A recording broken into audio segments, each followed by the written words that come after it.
Hola, les habla Pascal de portaleteoros.com y archivosaether.com. En toda la tradición hermética mágica, como en la doctrina esotérica, se habla de la batalla entre la luz y las tinieblas. Tenemos la cosmogonía egipcia, donde Horus es el sol triunfante. Tenemos a Gilgamesh en Sumeria, que hace el viaje del héroe, un viaje iniciático hacia la luz. Tenemos la doctrina cabalística, la cual enseña a hacer el camino iniciático, ascendiendo por el árbol de la vida y dando un mapa de diferentes planos de conciencia, con el Ein Sof Or, o luz infinita, que pasa por estos mundos cabalísticos. El mismo fundamento de los alquimistas, que creían en una sustancia divina que estaba en todas las cosas, tal cual está la Ein Sof Or.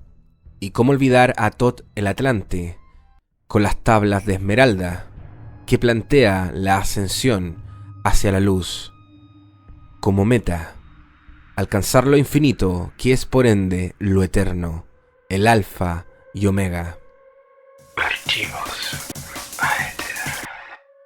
Esta visión alegórica de la importancia de la luz y las tinieblas ha ido pasando por diferentes religiones, mitos, cultos, todos con su propia interpretación, hasta llegar a la época moderna, donde el psicoanálisis hizo eco de esto, reinterpretando y hablando del bien y el mal, luz y tiniebla, con una perspectiva solo psicológica, dejando de lado los dogmas y prejuicios respecto a los conceptos.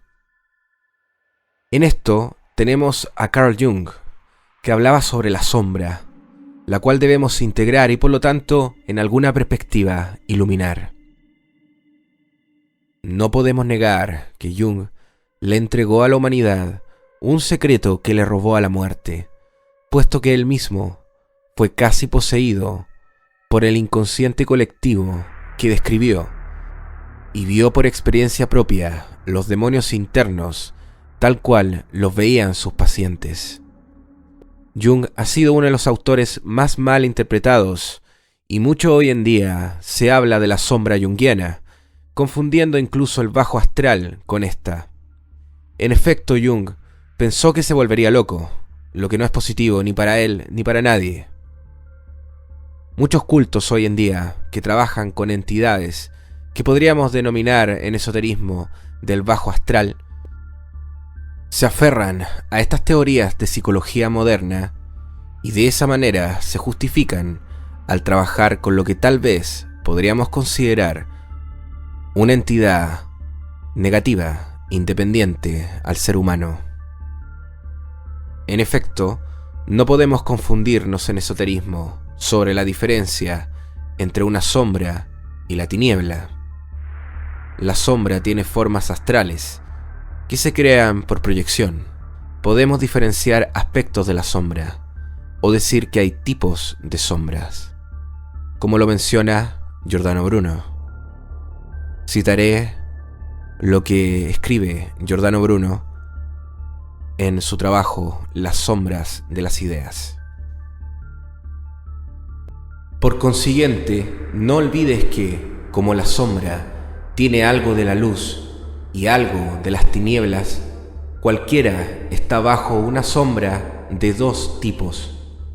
Bajo la sombra de las tinieblas, y como suelen decir, de la muerte, que acaece cuando las potencias superiores se marchitan y permanecen inactivas u obedecen a las inferiores, por cuanto el alma se consagra únicamente a la vida del cuerpo y de los sentidos.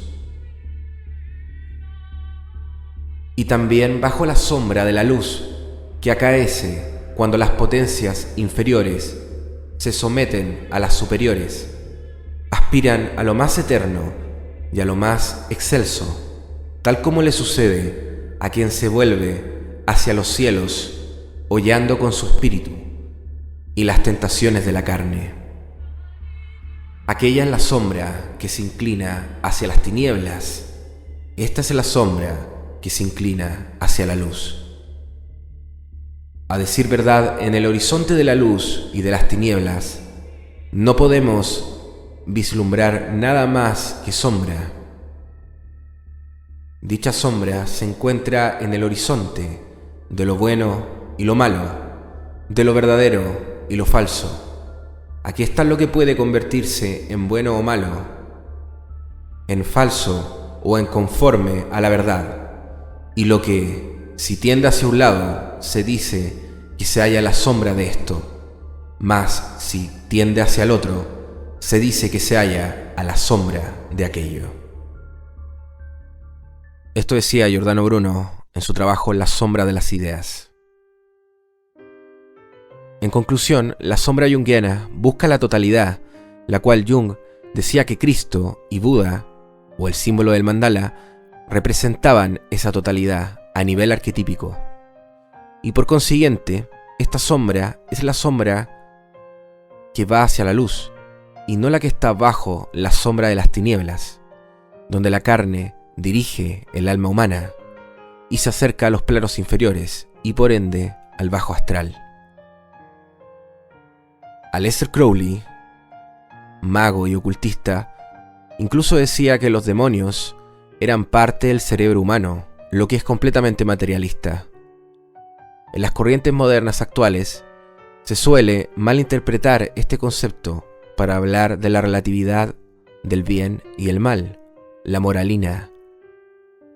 Sin embargo, no solo en este texto de Giordano Bruno encontramos la importancia de una doctrina de la luz, sino en toda la doctrina cabalística e incluso en Jung, en las tablas de Esmeralda, como también en el fundamento de Dios Horus en Egipto, ya que es un sol renaciente y triunfante.